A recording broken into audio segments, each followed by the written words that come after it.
Je m'appelle Mamadou Ndiaye, c'est du village de Linkin. Je chercherai les mots, je suis plus que content. Parce que si la région de Ziguinchor débarque ici, Cap Skirring, tous les villages environnants, venir ici pour un set-setal, ça, c'est mon souhait premier. Un endroit comme Linkin, cosmopolite, où les gens arrivent de partout.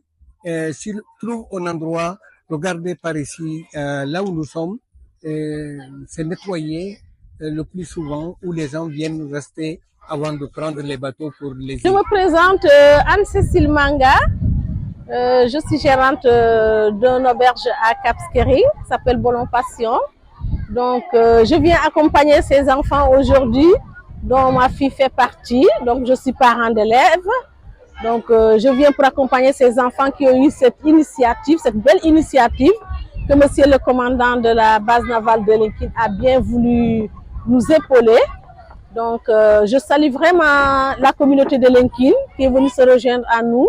Et vous qui êtes là tout autour de nous pour nous aider, nous soutenir avec ces enfants, leur faire comprendre que l'océan n'est pas une poubelle, c'est très important. Donc j'espère que ça va continuer, c'est le début, c'était pas facile, mais on a espoir avec tous les sponsors qui ont été derrière nous, qui nous ont aidés. Voilà, je m'appelle Bienvenue Senghor, principal du CEM de Linkin. Voilà, d'abord c'est l'occasion de dire merci aux initiateurs, en l'occurrence le commandant de la base navale de Linkin et le club Changement Climatique Sénégal pour cette belle initiative de nettoyer la plage de Linkin. Voilà, d'abord la cible élève, merci d'avoir aussi choisi la cible élève. Pourquoi la cible élève? Parce que ces élèves demain seront des vecteurs d'information, vont à leur tour aussi sensibiliser leurs parents. L'impact que ce nettoyage va faire par rapport à la plage, c'est de rendre d'abord la plage propre et ensuite ne pas vraiment pouvoir protéger l'océan, ne pas vraiment jeter des déchets dans l'océan.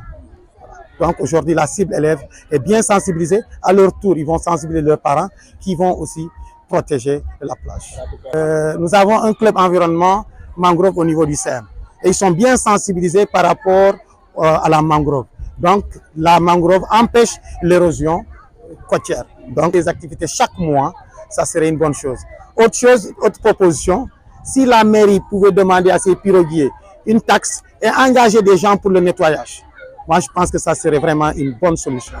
Alors, je m'appelle Mamadou Talibé Diallo, président du team management de l'association Club Changement Climatique du Sénégal, mais aussi chargé du plaidoyer. Oui, c'est une très bonne journée et c'est l'occasion pour moi de féliciter l'armée qui a initié, la base navale de Linkin qui a initié cette activité de ramassage de tout ce qui est plastique autour de cette baie de Linkin, l'embouchure de la Casamance, la rendre propre, ce serait encore quelque chose de très bien. Donc c'est une bonne journée et une belle journée. Oui, sur l'environnement, vous savez que nous célébrons la journée mondiale de l'environnement le 5 qui a pour thème la pollution du plastique dans les océans. Nous savons tous le plastique aujourd'hui, quand vous jetez un plastique, il peut te faire 500 ans sans se détériorer. Et cela a un impact sur l'environnement, d'abord sur la terre, mais aussi dans les océans. Les nanoplastiques que les poissons également vont manger reviendront en tout cas chez nous parce qu'ils vont être dans le sang des poissons ou bien dans la chair du poisson. Et ce poisson-là que nous consommons également, ces fruits de mer que nous consommons. Donc nous consommons des nanoplastiques qui se retrouvent dans notre organisme et qui peuvent aussi impacter négativement dans la circulation du sang et d'autres maladies cancérigènes qui peuvent également être issues de cette pollution-là. C'est pour cela c'est quelque chose, une activité extrêmement importante pour l'environnement, mais aussi pour la santé publique des populations. Oui, l'érosion côtière, oui, d'une manière ou d'une autre, parce que ça permet de plages-là et l'effet contraire, cela veut dire à partir des vagues qui vont être donc la réduction des vagues sera faite, mais également pour l'érosion côtière, spécifiquement, nous faisons ce qu'on appelle du reboisement de fil à eau, qui ont une capacité de fixation de dunes et donc qui va réduire l'impact des vagues sur la terre. L'association Club Changement Climatique du Sénégal a lancé un concept zéro déchet plastique dans les écoles. Donc nous faisons également ce qu'on appelle le ramassage de plastique au niveau des plages également. C'est une belle occasion que l'armée également fait ici, que nous pensons que c'est bien, il faut agir sur les enfants. C'est à partir de ces enfants-là qu'on peut inculquer l'éducation environnementale au niveau de ces enfants-là pour qu'ils puissent avoir une éco-citoyenneté et donc qu'ils sachent que l'environnement est important et donc tout ce qui est autour de l'environnement doit être protégé et doit être rendu propre. Et nous félicitons en tout cas la population de Elinkine, de Moulombe, d'une manière générale tout le département de Oussouye et surtout les enfants, et que nous devons continuer à faire l'éducation environnementale. Nous félicitons l'armée pour cette belle initiative. Je m'appelle Anne-Cécile Diata. Bonjour la communauté de Elinkine. Bonjour le chef de village. Bonjour le changement climatique.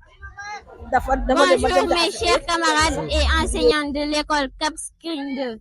SOS Océan est une association qui est chargée de sensibiliser la population et les jeunes en particulier pour le nettoyage des plages souillées depuis des années et surtout de les convaincre à respecter l'environnement dans le futur.